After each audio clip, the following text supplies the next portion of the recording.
The preceding program was paid broadcast. Any ideas, comments, and opinion expressed by the program hosts do not necessarily reflect the views and opinion of the station. The program and its producers are not affiliated with the station. Alright, magandang hapon po sa inyong lahat, no? Sa ating mga listeners and viewers. Ngayong hapon, magandang hapon po sa inyong lahat. Kumusta po kayong lahat, no? And bago natin simulan ang programa natin ngayong hapon, no, babatiin ko muna ang lahat. Okay? So, kumusta po kayo dyan, ang ating mga workers, no? Dyan sa Boracay. Yan. So, magandang hapon po sa inyong lahat. Sana ibigyan kayo ng Panginoon ng magandang pangangatawan na magagamit nyo sa inyong trabaho. Ano? Okay? And sana ipalayo kayo sa mga hindi magandang gawain upang makapagpatuloy sa trabaho. Okay? And also sa ating mga men in uniform, yan. Sa Malay and also dito sa Katiklan, no? Magandang hapon po sa inyong lahat, no? Gabayan kayo ng Panginoon sa lahat ng mga trabaho, task na binibigay sa inyo. Okay? And also sa ating mga government officials dyan, okay? Sa Malay, no? And magandang hapon sa inyong lahat. And my prayer na tani, bigyan kayo ng wisdom ng Panginoon na magamit nyo every time meron kayong mga desisyon na gagawin. Yan. And also, especially sa ating mga teachers naman dyan, no? Na patuloy nagtuturo. Okay? Ang prayer ko, na bigyan kayo ng Panginoon ng mahabang pasensya. Okay? Mahabang pasensya kasi siyempre naman hindi madaling magturo sa mga kabataan. No? Okay lang kung siguro mga 2, 3, 1, yan. Okay? So, hindi lang 3 or 1 ang tinuturuan ng mga teacher, no? Madami. Yung iba aabot pa ng 50 ka mga estudyante. So, muna ang prayer ko sa inyo na bigyan kayo ng Panginoon ng mahabang pasensya and also wisdom. Especially sa pagtuturo sa mga kabataan dahil kayo ang second na parents ng mga kabataan. Okay? So, yan.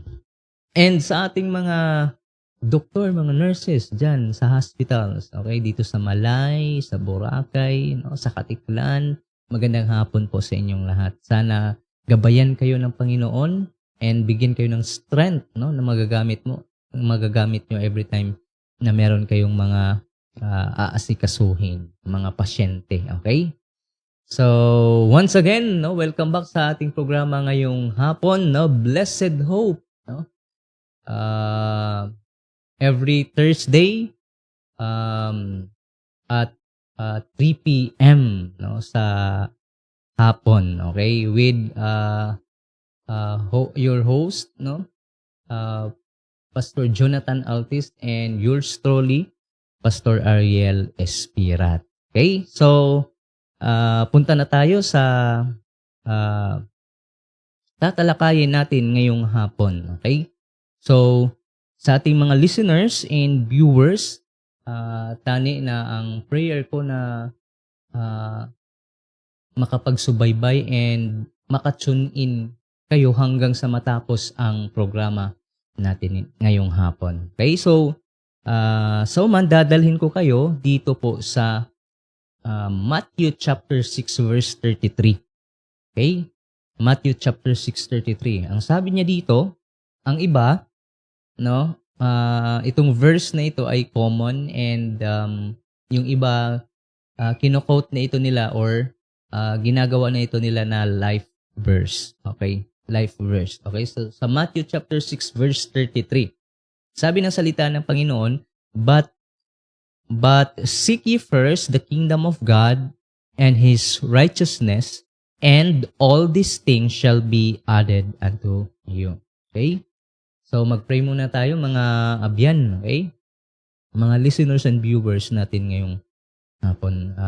Hingi tayo sa Panginoon ng tulong, especially sa kanyang salita na ma-share at matutunan natin at magkakaroon tayo ng makukuha na lesson sa kanyang salita. Let's pray. Father, we praise and thank you, God, sa hapon na ito.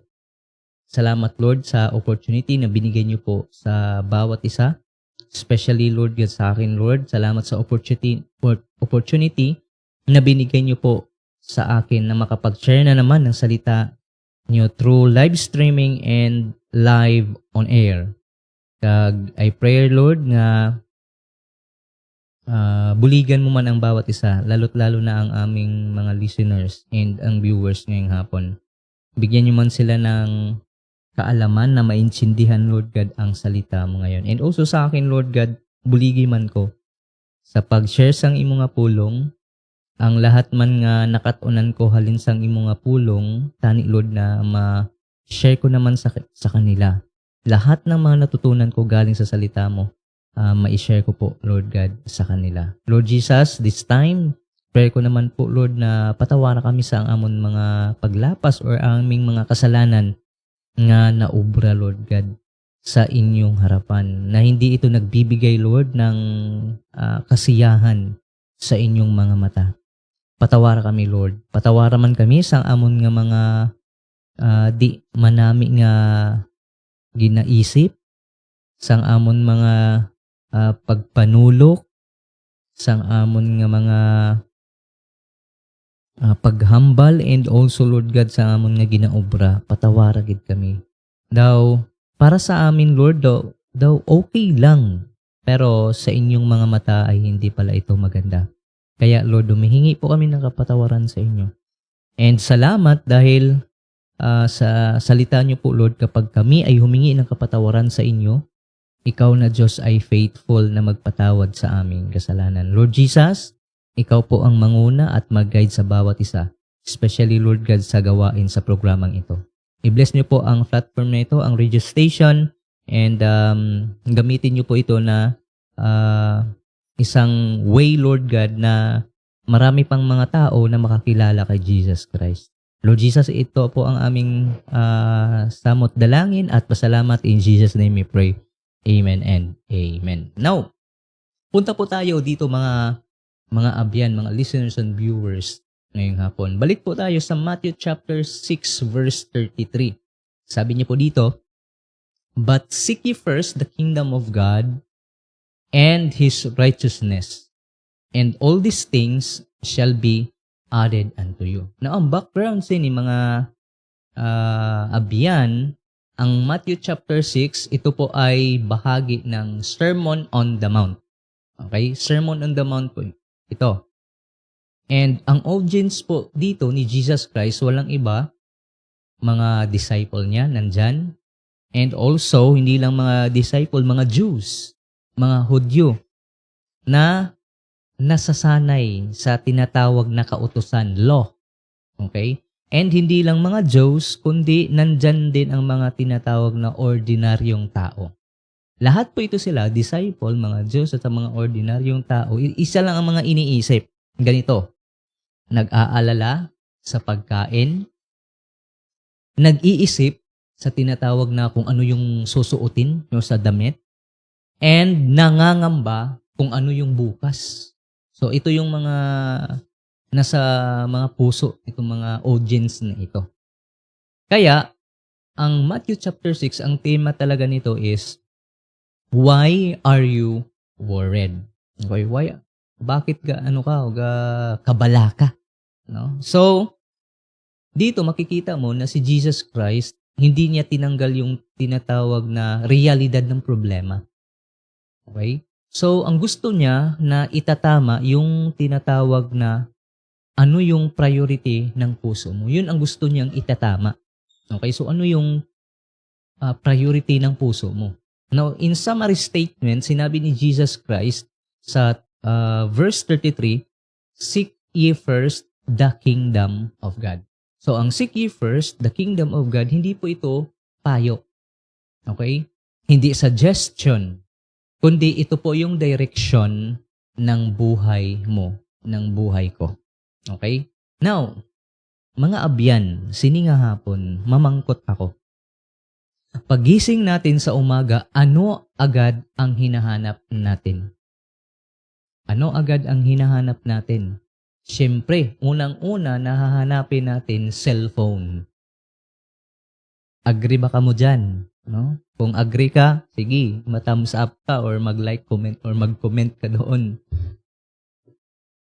Pero, kami ng mga pastor naman, mga abyan, hindi kami exempted nito. Baka sabihin nyo na, grabe si pastor. Pagka umaga, bakit hindi yan ang mauuna? May times na may mga araw na ganyan ang mangyayari sa amin. So, ibig sabihin, hindi kami exempted nito. Okay, so pagising natin sa umaga, ano agad ang hinahanap natin? Cellphone, yes. Okay, minsan nakakalimutan pa yung pag-pray, inuuna pa yung cellphone. Okay, ano pa? Pagising sa umaga, ano agad ang hinahanap natin? Okay, ang tao, yan ang hinahanap. First, siyempre, pera. Okay, pera. Diba pera?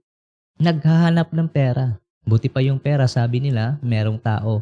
Pero ang tao, kahit kapan mo pa, wala ka talagang makukuhang pera. Okay, so pera.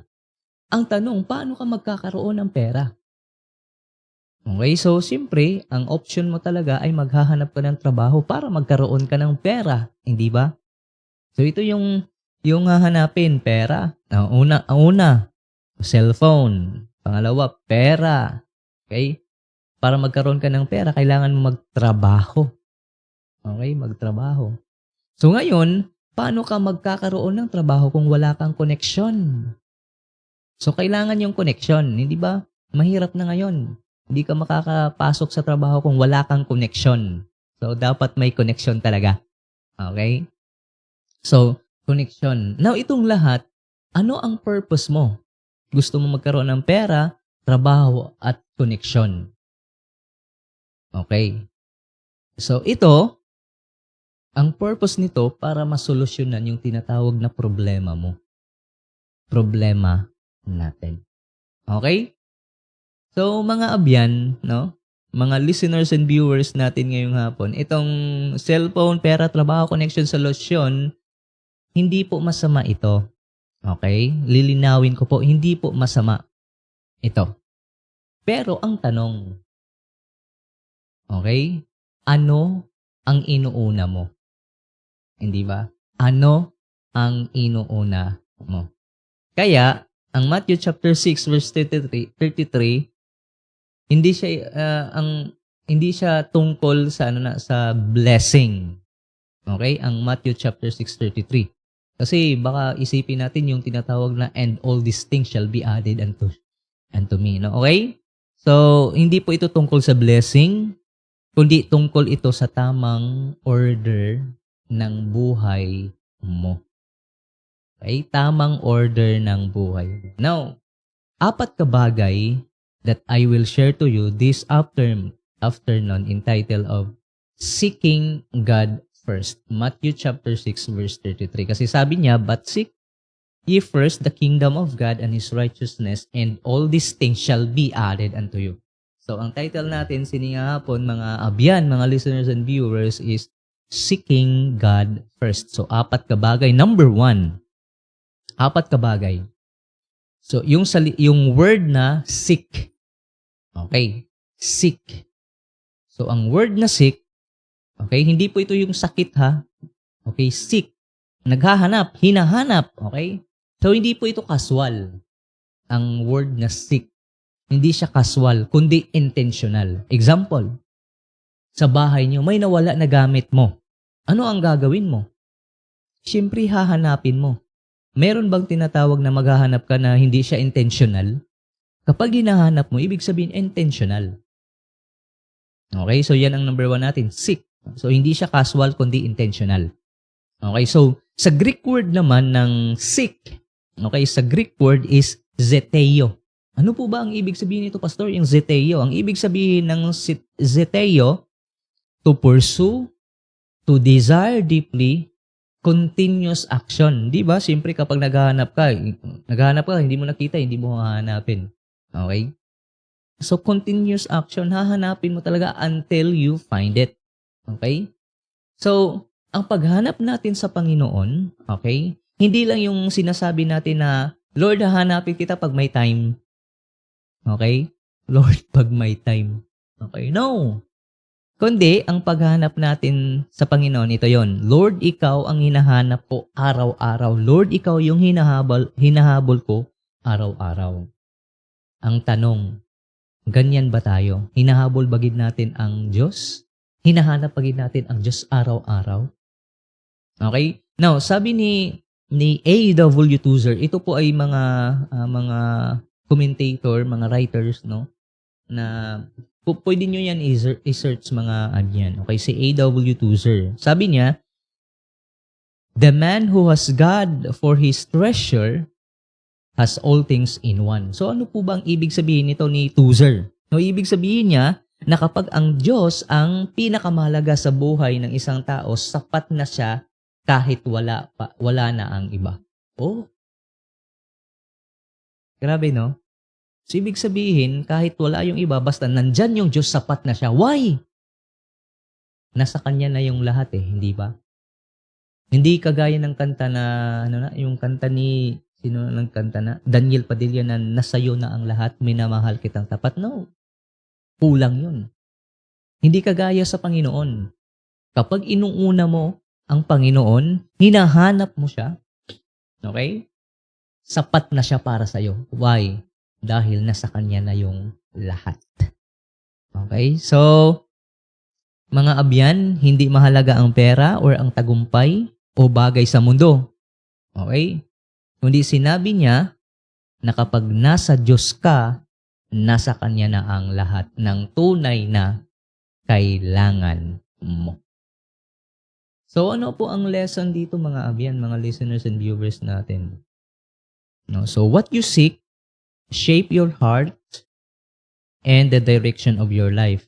If you seek God first, everything else you need will follow. Okay?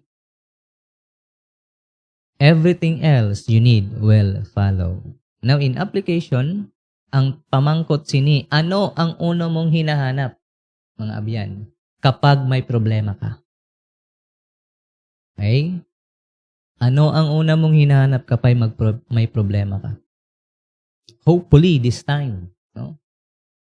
Maintindihan mo na ang una mong hahanapin walang iba kundi ang Panginoon. Okay? Bakit? Siya lang yung makakatulong sa'yo ng problema. Huwag si friend o kung sino mong iba dyan. Lapit ka muna sa Panginoon. Hayaan mo na si friend mo, siya yung gagamitin ng Panginoon, okay, na ma-solve yung problema mo. Okay? Hayaan mo muna ang Panginoon. Una, lapit ka sa Panginoon. At hayaan mo ang Diyos na gamitin sa relatives, yung parents mo, barkada mo, na masolusyonan yung problema mo. Ano pa? Ano ang una mong hinahanap or hahanapin kapag may mahalagang desisyon? Okay? May mahalagang desisyon. Ito. Kapag desisyon na kailangan mo ng Panginoon, Lord, bigyan mo po ako ng wisdom kung ano po ba ang magandang desisyon na gagawin. Yan. Kasi dyan nagkakaroon ng problema yung nagdidesisyon agad. Okay? So, hindi mo alam na para sa'yo okay lang, pero pagdating sa bandang huli, nagsisisi ka. Okay? Ano pa? Ano ang una mong hinahanap kapag may problema ka? Kapag may mahalagang desisyon o may mga pangangailangan ka sa buhay mo? Sino ang unang hahanapin mo? So, again, mga abyan, mga listeners and viewers, walang iba na hahanapin natin kundi ang Panginoon. Okay? So, yan po ang number 1 natin. Seek. Number 1 is seek. Okay, seek. Hindi casual, kundi intentional. Pangalawa, mga abyan. Pangalawa is ang salita, ang word na first. Okay, first. Okay, so, in other words, yung first, ito yung tinatawag natin na priority. So, ang first dito, yung sa salita ng Panginoon, but seek ye first. Okay, yung first. So, yun yung priority. So, hindi po ito posisyon. Okay? Priority po ito. Yung tinatawag din na first. Okay? So, hindi posisyon. Pero, dito po mga abyan, nagkakaroon ng tinatawag na issue. Mga listeners and viewers, nagkakaroon po dito ng issue. Bakit? Sabi dito ng salita ng Panginoon, priority or first. Ang tanong, sino ang inuuna natin? So, doon nagkaroon ng issue. Kasi ang gusto ng Panginoon, siya yung unahin natin. Siya yung priority natin. So, nagkaroon ng issue. Okay? So, hindi na ngayon priority natin ang Panginoon kasi marami na tayong priority sa buhay. Kaya, ang nangyayari, nagiging miserable ang buhay natin kasi inuuna natin yung hindi para sa Panginoon, yung mga bagay-bagay dito sa mundo. Instead, tani, na para hindi magiging problemado ang buhay natin, unahin sana natin ang Panginoon. Okay? So, first. So, ano po ba sa Greek word ang tinatawag na first? Now, ang Greek word naman ng first is proton. Proton. Okay? Proton. So, hindi lang ito una sa oras, kundi first in rank. First in rank. Highest value. Or supreme priority. Siya gid ang priority mo. Now, sabi ni Martin Luther, si Martin Luther, okay, sabi niya po, isa itong, tawag dito, isa din itong composer, no? Ang na-compose niya is A Mighty Fortress is Our God. Amo na ang sa hymns, no? Si Martin Luther, sabi niya, whatever your heart clings to and relies upon, that is your God. Oh, grabe si si Martin Luther. Sabi niya, whatever your heart clings to and relies upon, that is your God. Okay, kung saan yung puso mo nakatuon, yun ang Diyos mo. Now, may isang story sa Bible na makikita natin sa Luke chapter 10 verse 38 to 42 at babasahin natin, no? So isang story sa Bible na magbibigay sa atin ng tinatawag na living illustration. Sa sa Matthew chapter 6. Okay, living illustration sa Matthew chapter 6 verse 33. Basahin natin. Okay? Basahin natin. Naglo-loading ang Bible ko. Now, sabi niya dito, Matthew chapter 10 verse 38 to 42. Okay? Now, verse 38 sabi niya, and Jesus and his disciples were on their way. He came to a village where a woman named Martha opened her home to him.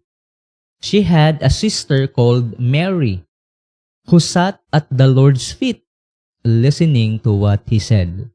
But Martha was distracted by all the preparations that he had to be made.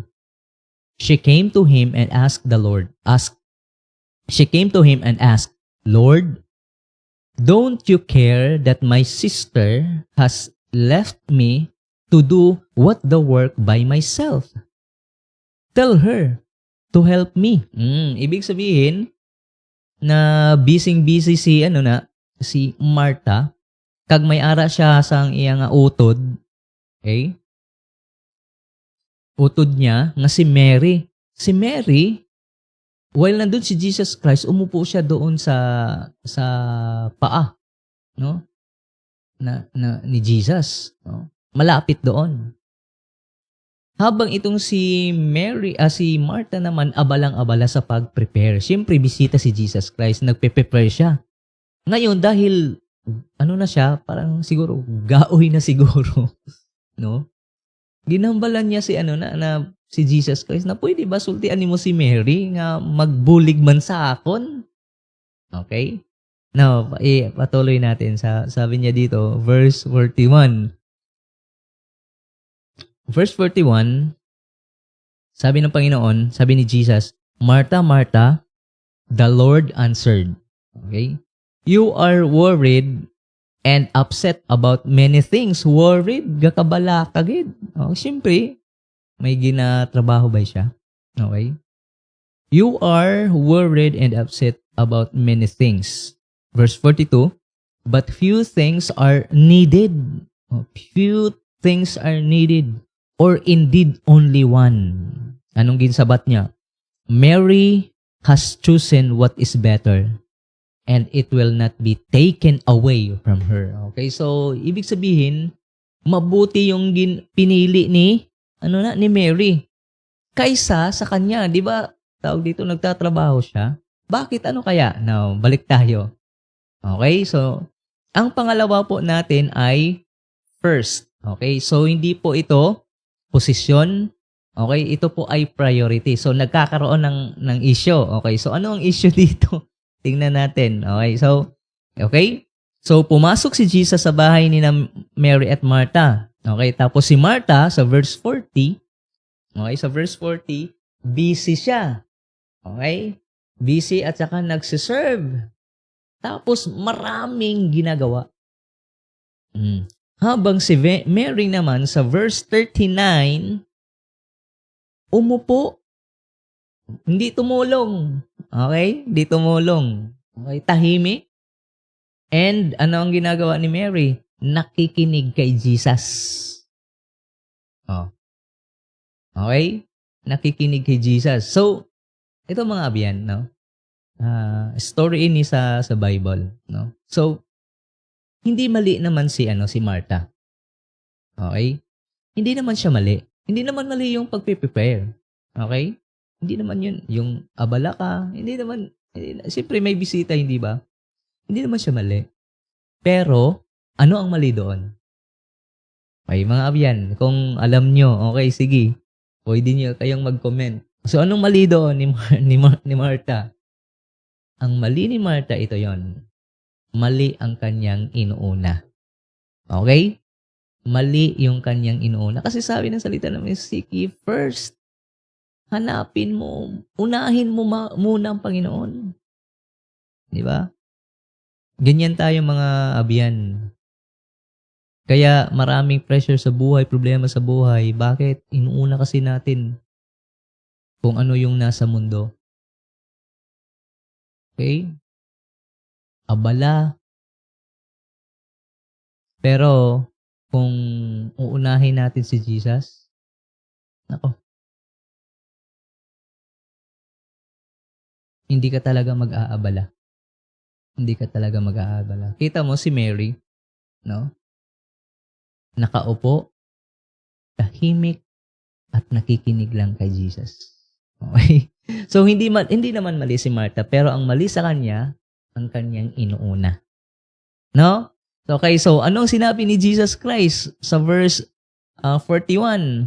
Martha, Martha, you are worried and troubled about many things. But one thing is needed. Ang pinaka-importante, priority. Okay? Sinabi niya, Mary has chosen the better portion. Alam niyo mga abyan, ang salitang better, okay? Sa Greek word po niyan ay tinatawag na agatin. Okay?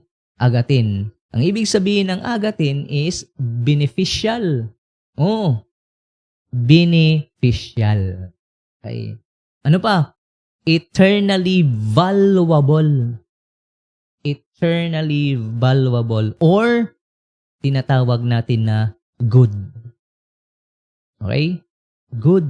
Ibig sabihin, kung papalitan natin yung word na better, Mary has chosen the good portion. Okay? So, kita mo, mas ginanuhan pa niya si Mary. So, hindi naman sinabi ni Jesus Christ na masama si Martha. Wala naman doon. Binasa natin, hindi ba? Wala namang sinabi na masama ka, Martha. Masama ang ugali mo. Wala naman. Okay? So, hindi sinabi ni Jesus na masama si Martha.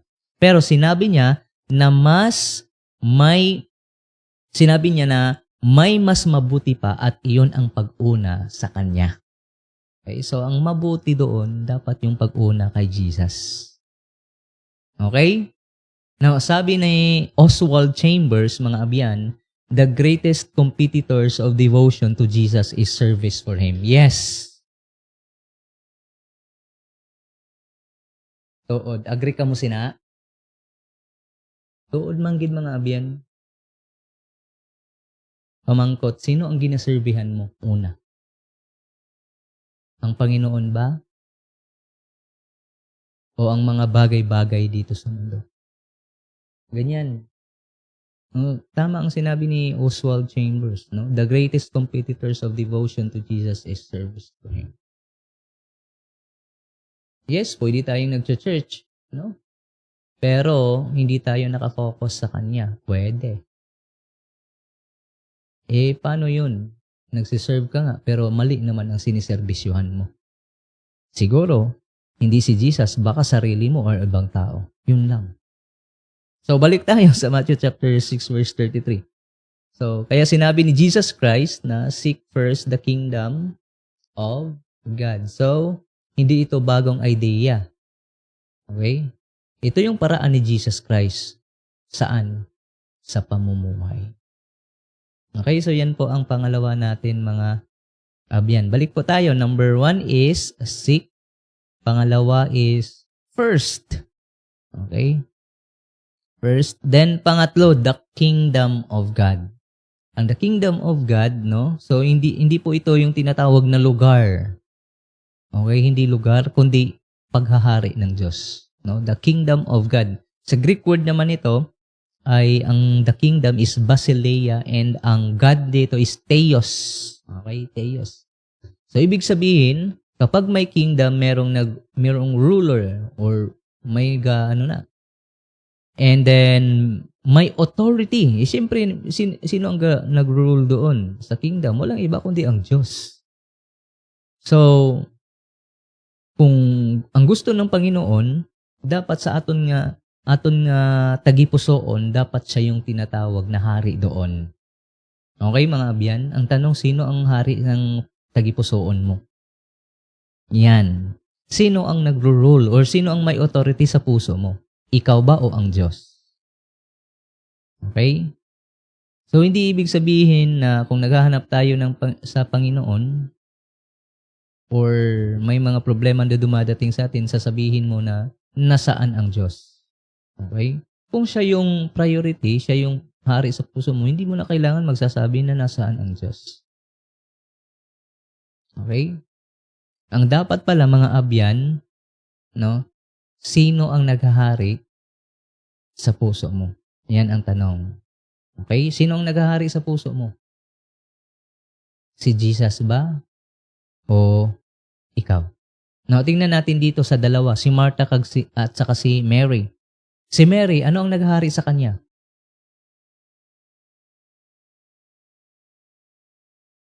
Okay? Now, makikita natin kay Mary, nandyan yung tinatawag na self-centered. Okay, siya lang mismo. Ginawa niya yun, yung busy-busy, pero nakatuon sa sarili niya. Okay? Si Mary naman is God-centered. Okay? Si Martha is self-centered, si Mary naman ay God-centered kasi nandun lang siya nakaupo. Tahimik at nakikinig kay Jesus. Okay? Nakikinig kay Jesus. Sabi naman ni Dallas Willard, the kingdom of God is where what God wants done is done. Ano ang ibig sabihin nito? So, ang kingdom of God, okay? So, hindi po ito lugar, okay? Or future promise, kundi ito po yon.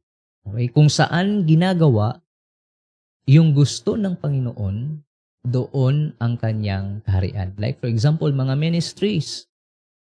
Kung saan yung ministry ng Panginoon, yung kaharian niya. Ano pa? Actions matter. Kingdom is not just about faith or belief. So, dapat merong tinatawag na obedience po dito. Or mga practices. So, ano ang dapat kailangan na pinapractice natin dito? yung tinatawag na love, justice, and mercy, and also forgiveness. So, yan po, mga abyan. Okay? So, yung tinatawag na the kingdom of God. So, ano ang lesson dito? Kapag Diyos ang naghahari sa atin, sa ating puso, ito yung mangyayari. No? Kapag Diyos ang naghahari sa puso mo, sa puso ko, nagbabago yung tinatawag na values mo. Dati hindi maganda yung yung ugali mo ngayon.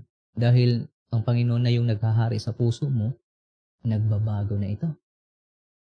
Ano pa? Kapag ang Diyos ang hari sa puso mo, nagbabago ang mga choices mo.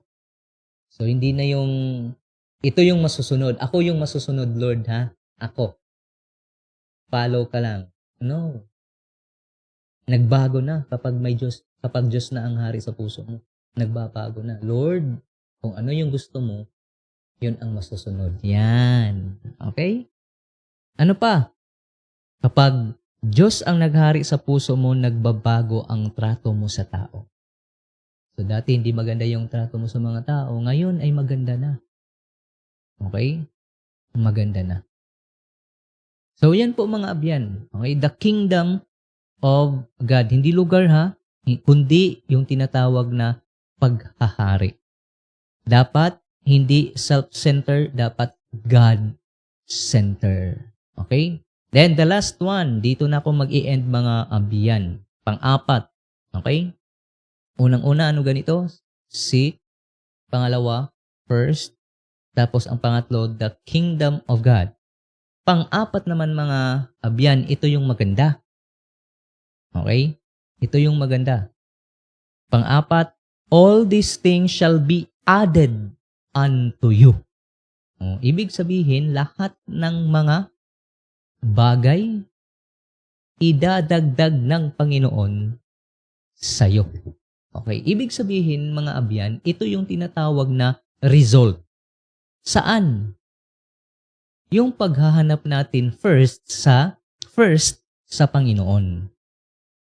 Ang problema lang mga abyan, mga listeners and viewers, dito tayo nagkakamali kasi ang all these things shall be added unto you, ito yung ginagawa natin na goal. Mali po yun. Hindi po ito goal. Ito po ay result. Ang goal natin ay hanapin natin una yung Panginoon. Okay?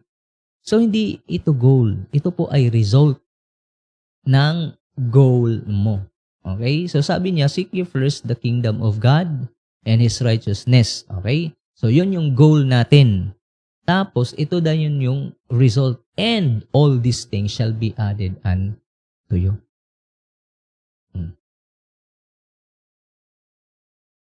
Okay? So, yan ang goal natin mga abyan, ang paghahanap. Okay? Ito na yung result. All these things shall be added unto you. Now, ano po ba ang ibig sabihin nito? Ng all these things? Hindi ikaw yung nagdadagdag. Okay? Kundi Diyos ang gumagawa nito. Ano ang sabi ni Corrie ten Boom? Never be afraid to trust on unknown future to unknown God. So ano ang ibig sabihin ni Corrie ten Boom nito? So huwag tayong matakot sa future, kundi dapat mag-trust tayo sa Panginoon. So unahin natin ang paghahanap sa Diyos at sa kanyang karaharian. Bakit? Kasi hindi natin alam kung ano ang mangyayari sa atin bukas. Alam mo ba kung anong mangyayari sa iyo bukas? Hindi ba? Okay?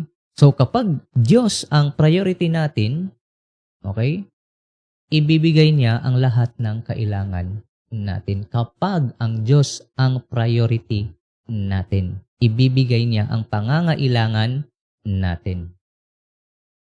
Kung God is first, hindi ka mawawala at hindi ka mag-aalala sa needs mo. Kita mo si Martha? Worried. Why? Self-centered siya eh. Hindi mo kaya. Sinabihan pa ni Jesus Christ na, why are you so worried? No, Martha. Kung inuna pa ni Martha yung Panginoon, hindi siya mag-worry doon. Hindi ba? So, kung God is first, hindi ka mawawala at hindi ka mag-aalala sa needs mo. Kasi nasa Kanya yung lahat sa Panginoon. So, ano ang lesson mga abyan, mga listeners and viewers natin ngayong hapon? Anong lesson? Kapag inuuna mo ang paghahanap sa Diyos at sa Kanyang kaharian, ibibigay niya ang lahat ng iba pang pangangailangan mo sa buhay. Okay? So in conclusion mga abyan, hindi sinabi ni Jesus Christ na wala ka ng problema kapag siya ang priority mo. Okay? Hindi niya sinabi na wala ka ng problema. Hindi sinabi ni Jesus Christ na hindi ka na magtatrabaho. Okay? Ang gusto niya lang ito. Ang gusto ni Jesus, ayusin mo ang priority mo. Okay? So, hindi sinabi ni Jesus Christ na wala ka ng problema. Hindi niya din sinasabi na hindi ka na magtatrabaho. Pero gusto lang niya, ayusin mo ang priority mo. Again, hindi masama itong maghahanap ka ng trabaho. Okay? Kung gusto mong magtrabaho, yes, magtrabaho ka. Pero, unahin mo ang Diyos. Lord, gusto kong magtrabaho. Yan ang gusto ng Panginoon. Okay? Kahit may trabaho ka na, priority mo pa din ang Panginoon.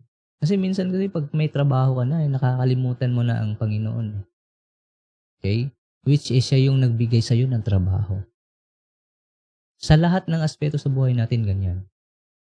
Kapag nagiging manggaranon ka na, nakakalimutan mo na po yun at nag-iiba na yung ugali mo. So, yun.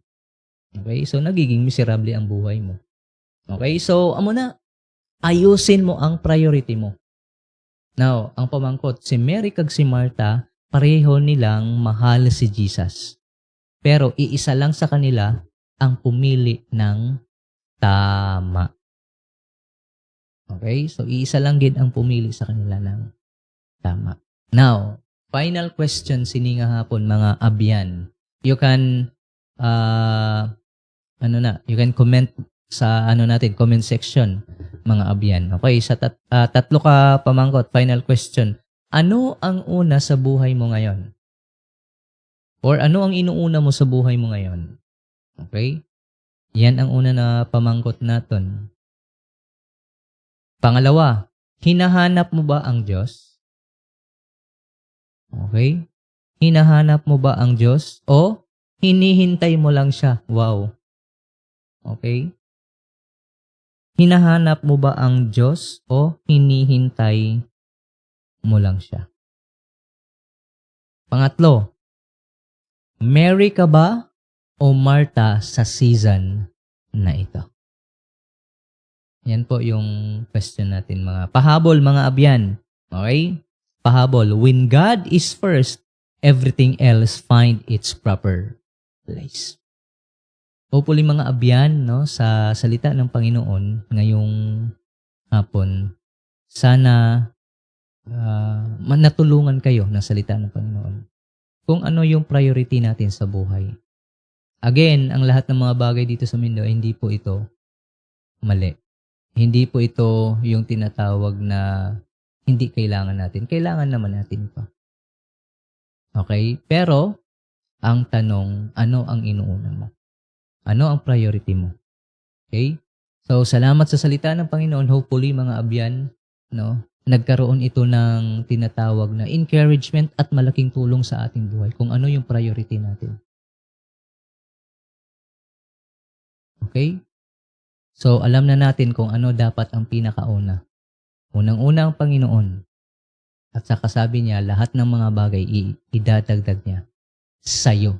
Okay? Wala naman yung sinabi doon sa salita ng Panginoon sa Matthew chapter 6 verse 33 na and all these things shall be added unto Pastor Ariel. Wala naman.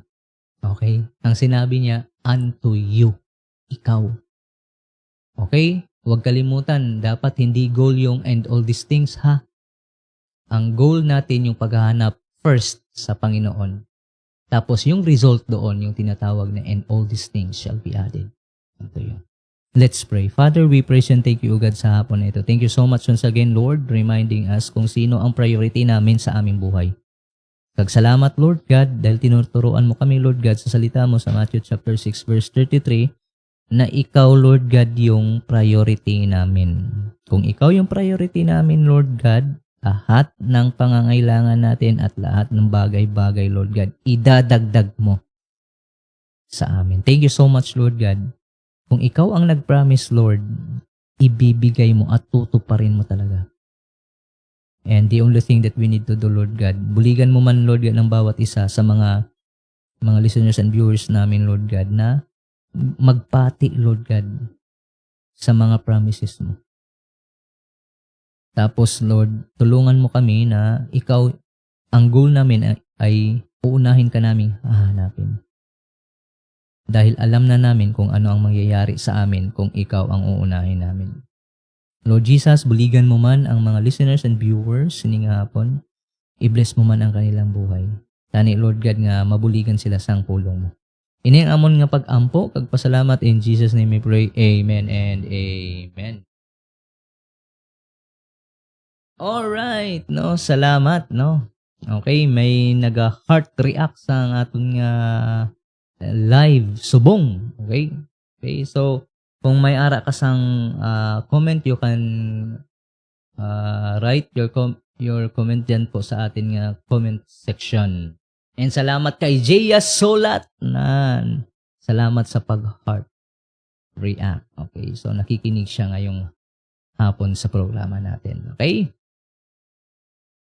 So, prayer ko kay Jaya na halungan man siya sa Ginoo. Katrabaho na, ga-work na sa Boracay. Yeah. Okay, so, alright mga abyan. So,